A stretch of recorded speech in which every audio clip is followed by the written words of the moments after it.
Grace and peace to you from God the Father and our Lord Jesus Christ. I have to admit that I find this parable difficult. It can be confusing to try to sort out what exactly is going on and who is to blame and what lesson we are to glean from the story. Put simply, as we heard, half of the bridesmaids in this story seem to really goof up big time. They don't bring extra oil with them. So when the bridegroom arrives later than anticipated, throwing everybody off schedule, they foolishly take the advice of the other bridesmaids who have plenty of extra oil and say, go out and find a dealer and go buy your own. So the foolish bridesmaids do this. But when they return, the party is in full swing. The doors are locked, and the bridegroom won't let them in. Wow. Whose fault is this crisis anyway? It might be tempting for a moment to blame the bridegroom for two reasons. First, he's late. What is it about bridegrooms that they're always late? But this one in the story, you would think that would realize that it's his late arrival that creates a crisis. And second, when the bridesmaids return late, he won't let them back in. He's not going to cut them any slack. He has set up this situation, but he's not going to take any responsibility for it. Now, we can also point blame at the bridesmaids as well, the prepared ones, because they're selfish with their oil. More to the point, they kind of set up the other bridesmaids to fail. They tell them to go out in the middle of the night to go get more oil, which was a dangerous and sort of stupid thing to do. There were no 7-Elevens that were open with extra oil at that time of night. Yet the story doesn't appear to blame the insensitivity of the bridegroom or the selfishness of the other bridesmaids who have extra oil. No, it's always been called the parable of the foolish bridesmaids, who seem to bear the blame of this story. After all, think about it. Have you ever been guilty of poor planning? Have we all not found ourselves at the wrong place, at the wrong time, on the wrong side of a locked door? If we're fortunate, somebody with a sense of mercy and compassion or humor relents, and we get restored to where we want to be. But there doesn't seem to be any grace in this story, no humor. The foolish bridesmaids get locked out of the party. So what gives here? How can this be gospel or good news? Well, I have no great wisdom on this parable, but some years ago I did have an insight. Some of you know that I used to photograph weddings. And so I was working a wedding that had been preceded by a big party the night before. The best man, whose job it was to hold the rings, well, he was sort of feeling the ill effects of the party. He was hungover. The first part of the wedding service started without much incident. We had a nice musical prelude, and unfortunately it got much longer as we waited for the bridesmaids, who didn't appear when they were supposed to appear. And finally, while we were waiting, the best man looked at me sort of green in the face and announced, "I'm going to be sick." So he hurried out of the sanctuary, carrying the rings with him, and headed for the men's room. The music went on, the bridesmaids came, and we waited. Eventually, the usher realized what had happened as we got along in the ceremony, and so he ran off and brought back this disheveled-looking best man who appeared with the rings. Now, imagine after the wedding the kind of tongue lashing that he got from the mother of the bride. After all, think about it, he had one job to do at that wedding. And at the critical moment, he had abandoned his post. So what if we think about this parable in that way? What if the so-called foolish bridesmaids didn't go wrong by their failure to pack extra oil, nor was it their fault that they had fallen asleep because it was late? Everybody got tired and weary by midnight, but their one task was to welcome the bridegroom with joy. And when the critical moment arrived, they had abandoned their post. Now, indeed, they were foolish.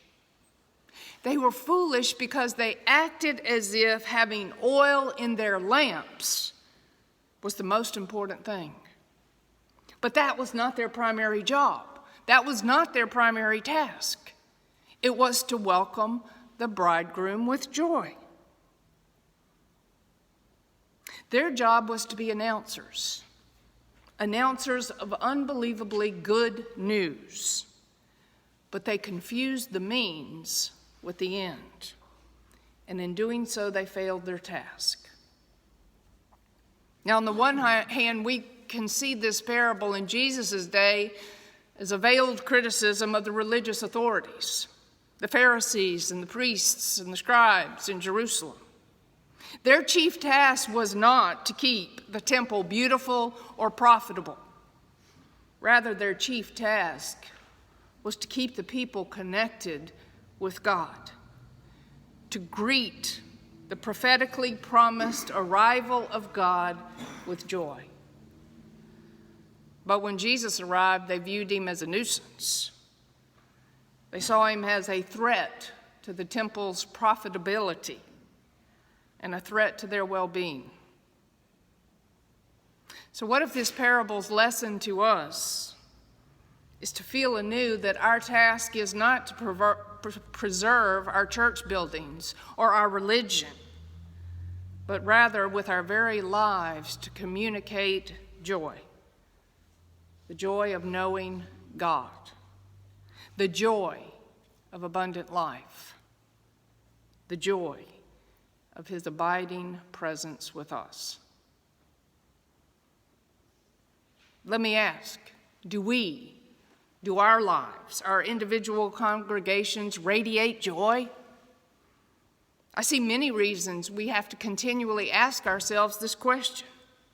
Because as we look around, there are fewer and fewer people engaged in any kind of meaningful community, to reaching beyond themselves in service. In a nation where so many people believe that in God and are on spiritual quests individually, we can see why our mainline churches are shrinking. And I think that issue comes down to joy. It's not so much that people reject our particular brand or way of doing things. What they do reject is our joylessness. Have we abandoned our post? What might our joylessness look like?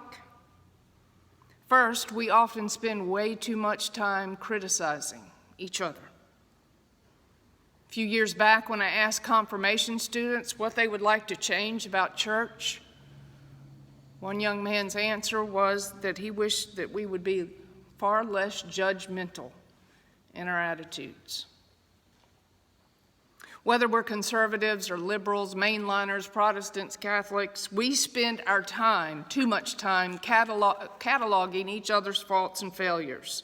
And we convince ourselves that we're serving God by doing that. And we're not. I believe passionately that Jesus prayed that we would all be one. And we can't do that when we're busy throwing stones, busy stoking the fires of our hostilities. Our joylessness also looks like a raw exercise of power. Jesus taught us to see leadership as an opportunity for service, a servanthood. But too often it's tempting to act like the soldiers beneath the cross, fighting for his tunic. And finally, joylessness looks like ineffectiveness. The world needs good news, both in word and deed. But when we focus our energies on criticism and the manipulation of power, empty conversations, and petty details, we end up with no good news to share. We mope, we sigh, we shake our heads. Look around the congregation, any congregation. You ever notice how sometimes our lay leaders look a bit bedraggled and weary? Why? Because the same 10% do all the work? Because we tend to pick apart our own people? We become suspicious of them instead of prayerful for them. Meaningful, effective service gives joy, and joy inspires other people to do the same. Like the foolish bridesmaids, we ask ourselves today, have we lost track of our role? Have we become absorbed by secondary matters as a church or as individuals? Have we abandoned our post? Perhaps we all need to be less concerned with oil and more with communicating joy, good news. Because the good news today for us, as it was then, is that the bridegroom has arrived. The joy that God gives to us is already here. It's at your side. It's at your very elbows right now. It's in our hearts. We just need to stay put. We need to stick out the course. We need to leave the door open. We need to open our arms and to realize that receiving joy and giving joy is what this life is all about. As we enter into a season where we're tempted to think that power, wealth, or possessions mark what is successful or what we should be thankful about, I hope that we will know in our hearts that it is indeed about glad tidings of great joy that has been given to each and every one of us. And the people of God said,